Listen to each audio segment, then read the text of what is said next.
Hello everyone, welcome back. My name is Shivam. और जैसा कि आपको पता है कि केवीएस के टीयर 1 का और ऑल पोस्ट रिजल्ट आ चुका है और टीयर 2 की डेट्स भी आ चुकी हैं। 27 से 30 ऑफ मार्च तक टीयर 2 के अलग अलग पोस्ट के एग्ज़ाम्स शेड्यूल हैं। इस वीडियो में हम स्पेसिफिकली केवीएस पीआरटी की बात करने वाले हैं, इसलिए जो अदर एग्ज़ाम की जो ऑडियंस है वो इससे ना जुड़ें।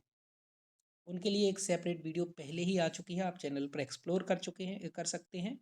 इसके अलावा मैं एक वीडियो और डाल दूंगा अलग अलग जो पोस्ट हैं उनकी प्रिपरेशन कैसे करें उसके लिए।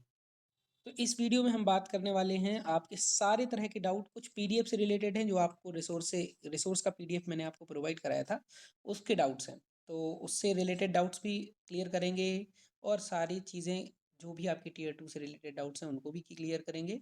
और आपको स्ट्रेटजी भी बताएंगे कि टीयर 2 25 डेज़ में कैसे हम क्वालिफाई करें। बहुत कम दिन है, लेकिन चिंता की बात ये बिल्कुल भी नहीं है। क्यों? क्योंकि 25 डेज़ केवल आपको नहीं मिले हैं, सबको ही 25 डेज़ मिले हैं, सबके लिए वो कम है। जितना टाइम आपको मिल रहा है, 24 घंटे आपके पास है दिन में, 24 घंटे किसी दूसरे पर्सन के पास है। तो कितनी फोकस से आप अगले 25 दिन तक बिना पैनिक हुए तैयारी करते हैं, उससे सिलेक्शन मैटर करेगा। और टीयर 2 बहुत ज़रूरी है, क्योंकि अब ये क्वालिफाइंग नहीं है, अब ये स्कोरिंग है, इससे मेरिट बनने वाली है। सबसे पहला और most important doubt, KVS versus D triple S B. कोई कह रहे हैं कि सर मेरा मार्च में ही डी ट्रिपल एस बी का एग्ज़ाम है, किसी का 31 मार्च को है, किसी का 26 मार्च को है, किसी का उसी डेट में भी हो सकता है। वैसे मुझे पता नहीं डेट्स एक्चुअल में, बट तो वो सोच रहे हैं कि मैं केवीएस कर लूँ या डी ट्रिपल एस बी कर लूँ। देखिए, अगर आपने केवीएस में 220+ स्कोर किया है तो आप एक्चुअल में दोनों एग्ज़ाम्स निकालने लायक हो, ये भी बात है। बट अगर आपका पार्ट बी भी अच्छा है, पेडागोजी पार्ट वाला, है ना, और आपने केवीएस में 220+ स्कोर किया है, तो मेरे हिसाब से आपको डी ट्रिपल एस बी के लिए जाना चाहिए, क्योंकि उसमें कोई इंटरव्यू नहीं है और कोई और अलग से चीज़ की संभावना नहीं है। या फिर अगर कहा जाए, अगर आप 160 या 150+ रॉ स्कोर कर रहे हैं डी ट्रिपल एस बी के मॉक टेस्ट में, 160 कहना चाहिए, 160 पे श्योर हूँ मैं कि अगर 160+ आप रॉ स्कोर कर रहे हैं तो डी ट्रिपल एस बी के लिए चली जाइए। इसको थोड़ा सा आप स्किप कर सकते हैं, क्योंकि ये ज़्यादा वास्ट है। इसके लिए आप बहुत टाइम से पढ़ रहे थे, किसके लिए? डी ट्रिपल एस बी के लिए। क्यों? क्योंकि अगर आपने के वी टीयर 1 की तैयारी की होगी तो डी ट्रिपल एस बी की भी आधी तैयारी तो हो ही चुकी होगी। अगर देखा जाए तो यहाँ नंबर ऑफ़ वैकेंसीज़ का फ़ायदा है, लेकिन बाकी बहुत सारे मामले में ये भी बेहतर है। तो जो आपको अच्छा लग रहा हो आप उस पर जाइए। अगर मैं कह रहा हूँ आपकी इसकी तैयारी, डी ट्रिपल एस बी की तैयारी बेहतर है, तो नो डाउट एक ही डेट और आसपास डेट पर अगर एग्ज़ाम है तो इसी को ही चूज़ करिए आप। सबसे पहले तो है PDF related doubts. PDF related doubts ये है कि सर पीडीएफ में जो हमारे पास लिंक्स हैं उनको ओपन करने पर केवल इंग्लिश लैंग्वेज में पीडीएफ खुल रहे हैं और हमें तो हिंदी लैंग्वेज में पढ़ना है। देखिए, तो उसका सॉल्यूशन मैंने आपको बताया था, थोड़ा सा मैं आपको पीडीएफ खोल के भी बताता हूँ। तो देखिए, ये हमारा रिसोर्स का पीडीएफ है, सबसे पहला वाला। मान लीजिए हम इसका एक चैप्टर है solid around us. Solid around us हमारे केवीएस पीआरटी के टीयर 2 का टॉपिक है। उसमें मैंने आपको एनसीईआरटी का पीडीएफ दिया है ये। ठीक है, अभी इसको छोड़ दीजिए, ये तो ईजी है, दिख रहा है। मान लीजिए ये वाला पीडीएफ है ना, सेकेंड नंबर का पीडीएफ। अब इसकी लिंक पर ध्यान से देखिए, यहाँ लिखा है JEMH112। जे, अगर जे की कोडिंग देखें तो ए से लेके BCD, ए की कोडिंग होती है 1, बी की 2, सी की 3, डी की 4। इसी तरह से जे की कोडिंग हो जाएगी 10। इसका मतलब है क्लास 10। ई का मतलब होता है इंग्लिश। अगर इसको ई को मैं एच से रिप्लेस कर दूं तो हिंदी बन जाएगा। मतलब अगर ये JEMH की जगह JHMH लिखा होता तो यही पीडीएफ आप इस लिंक को कॉपी करेंगे और ई को एच से रिप्लेस कर देंगे तो same PDF same chapter Hindi में ओपन हो जाएगा, है ना। ई को एच से, जहाँ भी ई लिखा हुआ है उसको एच से रिप्लेस कर दोगे आप एनसीईआरटी में, वो सारी चीज़ें किसमें ओपन हो जाएंगी? हिंदी में ओपन हो जाएंगी। तो आई होप ये डाउट तो क्लियर हो गया होगा। फिर भी मैं एक बार कोडिंग बता दे रहा हूँ, अगर पीडीएफ खुलने में किसी प्रकार की समस्या हो रही है कि ये पीडीएफ खुल नहीं रहा, तो ये कौन सा चैप्टर है और क्या है। हालांकि मैं यहाँ चैप्टर का नाम दे दूंगा कुछ टाइम में आपको, कल तक, है ना, इस पीडीएफ को अपडेट करके जो जो लिंक ओपन नहीं हो रही हैं, जहाँ जहाँ जो जो भी समस्याएं आ रही हैं उनका समाधान करके ये पीडीएफ आपको कल शाम तक टेलीग्राम पर अपलोड कर दूंगा। फिर भी अगर जैसे मान लीजिए आप से पीडीएफ फिर भी ओपन नहीं हो पा रही, तब तक हम क्या कर सकते हैं, तब तक ये कर सकते हैं, जैसे मान लीजिए आपको ये पीडीएफ ओपन करना है, लिंक ओपन नहीं हो पा रही, तो आप इस कोड को पहचानिए और गूगल पर सीधे डाल दीजिए इस कोड के बाद NCERT पीडीएफ। अगर उसके बावजूद भी नहीं खुल रहा तो फिर मैं आपको बता देता हूँ GEGP। GP मतलब गणित प्रकाश है ना, E मतलब इंग्लिश और G मतलब ABCDEFG। 7th क्लास की गणित प्रकाश का 201 मतलब 1 चैप्टर नंबर 1 है ये, है ना।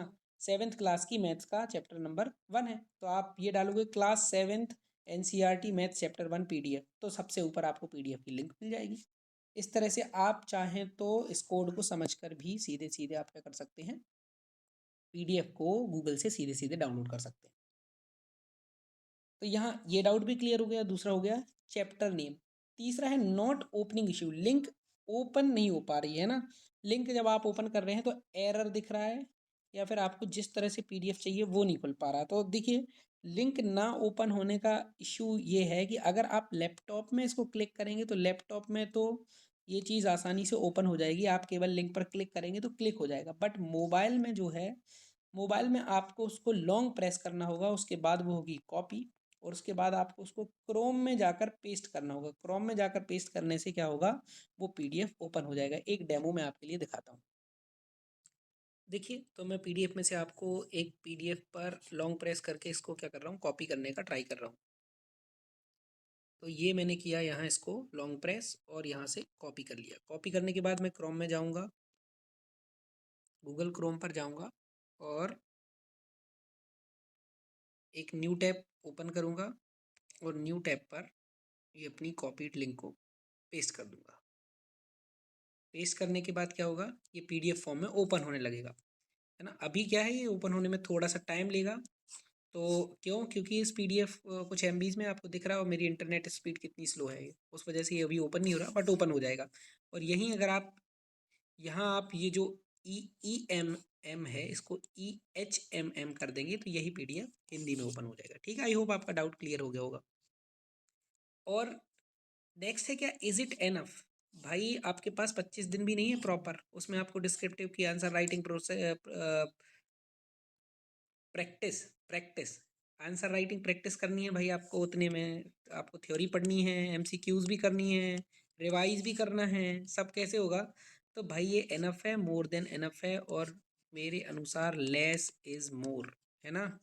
कम ज़्यादा है, जितना कम करोगे आप लेकिन उस चीज़ को बार बार रिवाइज करते रहिए वो बहुत है और उससे बहुत कुछ होगा, है ना। लिंक क्लिकेबल अगर नहीं है तो कुछ लोग कह रहे हैं कुछ दूसरे पीडीएफ व्यूअर का यूज़ कर रहे हैं, फलाने ढिकाने अलग अलग गहरे गहरे पीडीएफ व्यूअर आ गए हैं मार्केट में। तो उन पीडीएफ व्यूअर का यूज़ मत करिए, केवल ड्राइव पीडीएफ व्यूअर से ओपन करिए, तब वो लिंक क्लिकेबल होगी, नहीं तो कई बार नहीं होगी। WPS का होता है या कुछ और, उन सब का यूज़ मत करिए। कुछ टीयर 2 के रिलेटेड डाउट्स हैं। सबसे पहले तो ये है कि किस सब्जेक्ट से डिस्क्रिप्टिव पूछे जाएंगे। तो देखिए मैंने उसमें चर्चा की है आपको पिछले टीयर 2 की स्ट्रेटजी वाली वीडियो में, उसमें लिखा भी इंग्लिश में 3 और 4 unseen passage will be asked, है ना। तो हो सकता है उसमें से 5-5 MCQs भी आ जाएं, या हो सकता है उसमें से 3 MCQs आ जाएं और नीचे का एक क्वेश्चन जो है आपको वो डिस्क्रिप्टिव वाला भी आ जाए 2 मार्क्स का, है ना। तो ऐसा ज़रूरी भी नहीं है कि 4 मार्क्स का एक डिस्क्रिप्टिव होगा, क्योंकि 10 मार्क्स और मतलब 40 मार्क्स 10 क्वेश्चन है। तो अभी आपको कुछ भी जो है यहाँ पता नहीं है, सब लोग अंदाज़ा लगा रहे हैं, सब अंदाज़ा लगा रहे हैं कि क्या कैसे होना है। मैं भी एक तरह से अंदाज़ा ही लगा रहा हूँ, मैं कोई भी बात 100% श्योर नहीं बोल रहा हूँ कि ऐसा ही होगा। अगर ऐसा नहीं हुआ तो आप मुझे ब्लेम नहीं कर सकते, हैं ना। क्योंकि अगर कोई आपको बता रहा है कहीं और सही, आपको लग रहा है, आपको किसी और पर ज़्यादा बिलीव है, तो आप वहीं जाइए। मैं अपना अंदेशा आपके साथ शेयर कर रहा हूँ कि ऐसा हो सकता है। मैं अगर आपकी जगह पर होता, प्रिपेयर कर रहा होता, तो मैं यही करता। बस इसी तरह की आपको सलाह दे रहा होता हूँ मैं, और किसी अन्य फ़ायदे के लिए आपको किसी भी तरह की सलाह नहीं देता हूँ। कुछ डाउट है कि, तो ये फर्स्ट क्वेश्चन क्या कह रहा है कि किस सब्जेक्ट से डिस्क्रिप्टिव क्वेश्चंस आएंगे। तो सब से आ सकते हैं, हर सब्जेक्ट से आ सकते हैं। हिंदी इंग्लिश से भी आ सकते हैं, मैथ से भी एक एक दो दो क्वेश्चन किसी से भी आ सकते हैं। तो थोड़ा थोड़ा डिस्क्रिप्टिव प्रैक्टिस करते रहेंगे तो वो अच्छा रहेगा आपके लिए। दूसरी चीज़ है, कैन बी राइट इन हिंदी और अदर लैंग्वेज। अब जो राइटिंग एबिलिटी है, जो पोस्टर मेकिंग है, जो कुछ भी उसमें लिखा है, लेटर है, कंप्लेंट लेटर, ये सारी चीज़ें वो जब इंग्लिश में ही आनी है तो इंग्लिश में ही आंसर करने पड़ेंगे, है ना। लेकिन कुछ क्वेश्चन है, मान लीजिए मैथ्स का कोई डिस्क्रिप्टिव क्वेश्चन आ गया, सॉल्व करने के लिए आ गया, ठीक है। तो अब मैथ्स का कोई क्वेश्चन सॉल्व करने के लिए आ गया तो वो आप हिंदी या इंग्लिश किसी में भी सॉल्व कर सकते हो। तो मेरे हिसाब से जो जैसे 10th बोर्ड होता है ना, 10th बोर्ड का एग्ज़ाम, तो उसमें सबसे पहले क्या होता है, फर्स्ट पेज रहता है। फर्स्ट पेज में कुछ एक OMR टाइप का वो डिटेल्स फिल की जाती हैं। वैसे ही क्या होगा, आपका भी उसी तरह की आपको एक कॉपी शीट दी जाएगी जिसमें पहला पेज शायद OMR बेस्ड होगा, और वहीं आपसे क्या किया जाएगा, पूछ लिया जाएगा कि मीडियम ऑफ आंसर राइटिंग। तो अगर आप लिख दोगे हिंदी तो फिर आप सारी चीज़ें हिंदी में आंसर राइटिंग करिएगा, और अगर आप वहाँ लिख दोगे इंग्लिश तो सारी चीज़ें इंग्लिश में आंसर राइटिंग करिएगा, सिवाय हिंदी साहित्य मतलब हिंदी को छोड़कर, है ना। हिंदी तो हिंदी में ही करनी पड़ेगी, इंग्लिश इंग्लिश में ही करनी पड़ेगी। बाकी चीज़ों के लिए आप लैंग्वेज शायद उसमें चुनने का मौका मिलेगा, और इसके अलावा मुझे लगता नहीं, या फिर हो सकता है आपके लिए पोर्टल पर कोई सुविधा ओपन कर दी जाए अभी Tier 2 के जस्ट पहले, एग्ज़ाम होने के पहले, कि आप कौन से मीडियम में लिखना चाहेंगे, है ना। ये हो सकता है, और इसके अलावा मुझे नहीं लग रहा कि और कुछ होगा। बाकी ये बात तो श्योर है कि आप दोनों में लिख सकते हो। दूसरी चीज़ है वर्ड लिमिट क्या होगी, तो वर्ड लिमिट तो क्वेश्चन के हिसाब से, अगर 2 मार्कर क्वेश्चन है तो 30 to 40 वर्ड्स में आपको लिखना है, और वहीं 4 मार्कर क्वेश्चन होगा तो 40 to 80 वर्ड्स। मतलब 1 मार्क के लिए आप 15 से 20 वर्ड्स के लिए समझ लीजिए आपको आंसर करना है 1 मार्क के लिए, है ना। तो जिसका 6 का भी आया तो 6 के हिसाब से आप इस हिसाब से अपना बना लीजिए। नेगेटिव मार्किंग 1/4 की होगी, और केवल MCQ बेस्ड क्वेश्चंस में ही होगी, और जो हमारा रिटर्न है उसमें नहीं होगी। ज़्यादा फोकस किस पर करें, तो आप देखिए 60 मार्क्स का तो MCQs है और आपका 40 मार्क का रिटर्न है, तो ज़्यादा फोकस आप MCQs पर ही करिए, है ना। नेगेटिव मार्किंग भी है, अगर आप वहाँ ज़्यादा अच्छा स्कोर कर पाएंगे, और यहाँ जो है यहाँ एवरेज मार्किंग सबकी हो जाएगी। जो आपका 40 मार्क का MCQs है, सॉरी रिटर्न है 40 मार्क का, यहाँ एवरेज मार्किंग आराम से हो जाएगी। मतलब आप थोड़ा कम अच्छा लिखेंगे तो 2 मिल जाएगा, कोई थोड़ा सा ज़्यादा अच्छा लिखेगा तो 3। और ऐसा नहीं है कि आप 10 के 10 क्वेश्चन अच्छे लिखेंगे या 10 के 10 क्वेश्चन खराब लिखेंगे। हो सकता है 10 में से आपने 5 क्वेश्चन अच्छे लिख दिए उनके आंसर, और 5 के आंसर उतने अच्छे नहीं लिखे, तो 5 में एवरेज मार्किंग हो जाएगी, 5 में अच्छी मार्किंग हो जाएगी। तो यहाँ बहुत ज़्यादा अंतर नहीं आएगा, बट MCQs पे अंतर आएगा। मतलब आप फोकस करिए आंसर राइटिंग पर, बट थॉरोली चीज़ों को पढ़िए ताकि MCQs आपके रॉन्ग ना हो। और किस सब्जेक्ट को ज़्यादा फोकस करना है, तो किस सब्जेक्ट को मैंने आपको बताया है, किस सब्जेक्ट को ज़्यादा फोकस करना है, जो सब्जेक्ट आपको, वैसे लैंग्वेज पर ज़्यादा फोकस करिएगा, दोनों लैंग्वेज का वेटेज आराम से 2/5 रहेगा, है ना। तो 40 to 45 मार्क्स आराम से दोनों लैंग्वेज का वेटेज रह सकता है मिलाकर। तो इन पर ज़्यादा फोकस करिए, क्योंकि यहाँ जो डिस्क्रिप्टिव में क्वेश्चंस आने के चांसेस इससे ज़्यादा बन रहे हैं लैंग्वेजेस में, है ना। और बाकी सारे लोग जैसे मैथमेटिक्स है, ये सब में तो डिस्क्रिप्टिव में सब लोग कर लेंगे, स्टेप बाय स्टेप वो सब सॉल्व करने होते हैं। तो फिर बात आती है कि आंसर राइटिंग कैसे इंप्रूव करें। भाई आंसर राइटिंग इंप्रूव करने का एक ही तरीका है कि आंसर राइटिंग करिए। आंसर राइटिंग करिए, उसको एनालाइज करिए क्या गलत दिया है। अब आपके पास इतना अच्छा एक तरीका है AI, ChatGPT को अपना आंसर अपलोड करिए, उससे पूछिए कि इसको कैसे बेहतर बनाया जा सकता था इतनी शब्दों में, तो वो आपको बताएगा, है ना। और which language will be better, मतलब इंग्लिश में आंसर लिखना सही होगा कि हिंदी में। तो मेरे हिसाब से तो अगर आपकी इंग्लिश अच्छी है तो इंग्लिश में आंसर राइटिंग करना सही होगा, है ना। अगर आपकी इंग्लिश अच्छी है, आप आंसर लिख पाते हैं तो। लेकिन अगर आपकी इंग्लिश एवरेज है तो भाई मत करिएगा। अगर हिंदी आपकी बेहतर है तो हिंदी में ही आंसर राइटिंग करो उसके मुकाबले। मैं ऐसा क्यों कह रहा हूँ, आप एवरेज आंसर राइटिंग करेंगे इंग्लिश में, आपके पहले 4 लोग अच्छी आंसर राइटिंग कर चुके होंगे इंग्लिश में, तो फिर आपकी मार्किंग एवरेज हो जाएगी, है ना। भले ही इंग्लिश वालों को एज है, मैं आपको बता रहा हूँ जिनका इंटेलिजेंट लेवल सेम होगा, एक इंग्लिश मीडियम से और एक हिंदी मीडियम से हैं, दोनों बराबर नॉलेजेबल हैं, दोनों ने एक ही तरह के आंसर लिखे हैं, है ना। हिंदी में और इंग्लिश में उसी स्तर का आंसर लिखा है, तो इंग्लिश में जिसने लिखा है उसको एज है, इंटरव्यू में भी है और यहाँ Tier 2 में भी है, नो डाउट। बट फिर भी अगर आपकी इंग्लिश एवरेज है, हिंदी लेकिन हिंदी भी एवरेज है अगर, तो फिर इंग्लिश में लिखिए। बट हिंदी बहुत अच्छी है आपकी, अच्छी है, बहुत अच्छी नहीं अच्छी भी है, और इंग्लिश एवरेज है, ग्रामेटिकल मिस्टेक्स हो जाती हैं और दूसरी तरह की मिस्टेक्स, वर्ड्स नहीं आते प्रॉपर, है ना। बिल्कुल डेली लाइफ के वर्ड्स के अलावा कुछ अच्छे भारी भरकम शब्द यूज़ नहीं कर पा रहे हो आप, तो फिर आप इंग्लिश में मत लिखिए, क्योंकि आपके पहले की जो कॉपीज़ आ चुकी होंगी और अगर उन्होंने आपसे अच्छा लिखा होगा तो फिर जो आपका इन्विजिलेटर है, जो एग्जामिनर है, जो आपकी कॉपी चेक कर रहा होगा, उसके मन में थोड़ा सा ये चीज़ बायस आ जाएगा कि यार अभी अच्छी कॉपी थी, तो ऑटोमेटिकली आधा 1 मार्क कम ही देगा उससे, है ना। तो ये थोड़ा सा सोच के रखिए। किसी का डाउट था कि वो सारी एनसीईआरटीज़ पढ़ूं क्या 1 से 5 तक की। देखिए वो वाली स्कीम इस बार नहीं है। आप सोचेंगे कि हिंदी के चैप्टर हाथी चला चांद पर, उसमें ये पूछ ले चांद पर उसने क्या देखा, गड्ढा देखा, तो उस कहानी से प्रश्न आने के चांसेस बिल्कुल कम है, ना के बराबर है। आना ही नहीं है एक्चुअल में, क्योंकि अब सिलेबस वो मांग ही नहीं रहा, वो मांग नहीं कर रहा सिलेबस, ठीक है। तो आप उनको भूल जाइए। उसमें पिछली बार लिखा हुआ था कि एनसीईआरटी से रिलेटेड प्रश्न पूछे जाएंगे, तो अब ये किसी को ये पता नहीं था कि उसके चैप्टर्स के अंदर के आ जाएंगे। और 1 से 5 तक के मैंने वैसे ही पीडीएफ आपको शेयर किए हैं। कुछ 8 तक के भी हैं, कुछ 11-12 के भी हैं। देखिए आपका मन ना हो तो 11-12 वाले स्किप भी कर सकते हैं, है ना। लेकिन फिर भी मैंने उस समय ये सोचा था कि आपको आराम से 50 डेज तो मिलेंगे टीयर 2 के लिए, उस हिसाब से मैंने ये चीज़ बनाई थी। तो अगर जैसे ऐसा ज़रूरी नहीं 11th का पीडीएफ खोलिए और एक बार जल्दी जल्दी उसको स्क्रॉल करके देख लीजिए। इतने में बहुत टाइम नहीं लगने वाला है, आधे घंटे में भी आप कवर कर सकते हैं। और शॉर्ट में देख लीजिए क्या क्या लिखने लायक चीज़ है ना, जल्दी जल्दी स्क्रॉल करके कर लीजिए। फिर कुछ और डाउट्स थे जो अभी अभी लेटेस्ट लास्ट में कमेंट्स में है, वो मैंने अभी अभी ले ली है। तो एक है हाई यील्ड टॉपिक्स क्या क्या हैं। तो राइटिंग एबिलिटी जो इंग्लिश में है ना, वो हाई यील्ड टॉपिक्स, उसमें से तो आराम से 2 क्वेश्चन तो आराम से बैठने ही बैठने हैं। तो आप वहाँ आपके 8 से 10 मार्क्स का तो वहीं आपका कवर हो गया, है ना। इसके अलावा ईवीएस से कुछ टॉपिक्स हैं, उनको हम बाद में डिस्कस कर लेंगे, जो हाई यील्ड टॉपिक्स हैं, और उनको ही एक काम करेंगे, प्रायोरिटी के हिसाब से आपको उन्हीं की वीडियोस पहले आ जाएंगी। कोशिश करिएगा कि आप वीडियोस कम देखें और जो मैंने आपको रिसोर्स प्रोवाइड किए हैं आप उसी से कवर कर लें। फिर भी जिनको वीडियोस की ज़रूरत पड़ती है तो हम यहाँ वीडियोस भी आपको रेगुलर अपलोड करते रहेंगे।